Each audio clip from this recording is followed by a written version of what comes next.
ప్రభుత్వం ఏర్పడిన తర్వాత అనేక సంస్కరణలు పౌర సరఫరాల శాఖని తీసుకొస్తున్న సందర్భంగా గౌరవ ముఖ్యమంత్రి గారు చంద్రబాబు నాయుడు గారు, అదేవిధంగా రాష్ట్ర ఉప ముఖ్యమంత్రి పవన్ కళ్యాణ్ గారి నాయకత్వంలో కొత్తగా రాష్ట్రంలో ఉన్న 1,46,00,000 గృహాలకు, అంటే సుమారు 4,42,00,000 లబ్ధిదారులకు స్మార్ట్ రేషన్ కార్డులు పంపిణీ కార్యక్రమం ఈరోజు నుంచి ప్రారంభించాం.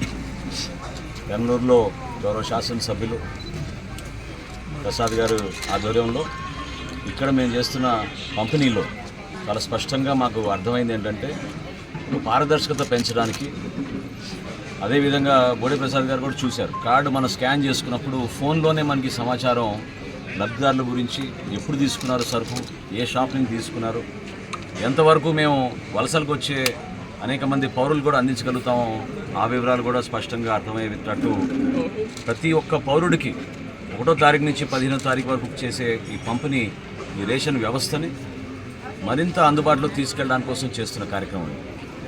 అదేవిధంగా మార్పులు, చేర్పులు, అడ్రస్లో మార్పులు, కుటుంబ సభ్యుల వివరాలు, వీటన్నిటినీ కూడా ఎప్పటికప్పుడు సహజంగా గ్రామ సచివాలయం, వార్డు సచివాలయం సిబ్బందితో వీళ్ళు కలిసి మార్చుకుంటే అదే రోజు దాన్ని అప్లోడ్ చేసుకుని మాకు మా ఇంటిగ్రేటెడ్ డేటా అప్రోచ్ ద్వారా ఎక్కడ కూడా సమాచారం లోపం లేకుండా ఆ సమాచారాన్ని మేము కూడా ఉపయోగించుకునేటట్టు జిల్లా స్థాయిలో కలెక్టర్ గారికి, జాయింట్ కలెక్టర్ గారికి, అదే కేంద్ర కార్యాలయంలో మా కమిషనర్ గారి ఆధ్వర్యంలో ఈ డేటాను అంతా కూడా పొందుపరుచుకుంటున్నాం.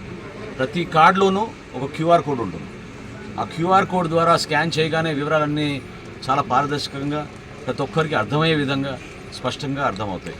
దీంతోపాటు 1967 అనే నంబర్ కూడా ఆ కార్డులో మేము పెట్టాం. ఎవరికి ఎటువంటి ఇబ్బందులు ఉన్నా మీరు కాల్ సెంటర్కి ఫోన్ చేయొచ్చు. మీకు సంబంధించిన వివరాలు ఇమీడియట్గా మా కాల్ సెంటర్ నుంచి మీకు స్పందించే విధంగా ముందుకు తీసుకెళ్తాం.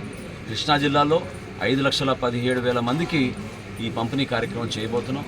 ప్రత్యేకంగా బెంగళూరులో మనం ఈరోజు 92,000 మందికి మనం ఇంటింటికి ఈ రైస్ కార్డులు, కొత్త రైస్ కార్డులు, అందులో మా పౌర సరఫరాల శాఖ సిబ్బందితో పాటు క్షేత్రస్థాయిలో గ్రామ సచివాలయం, వార్డు సచివాలయం సిబ్బంది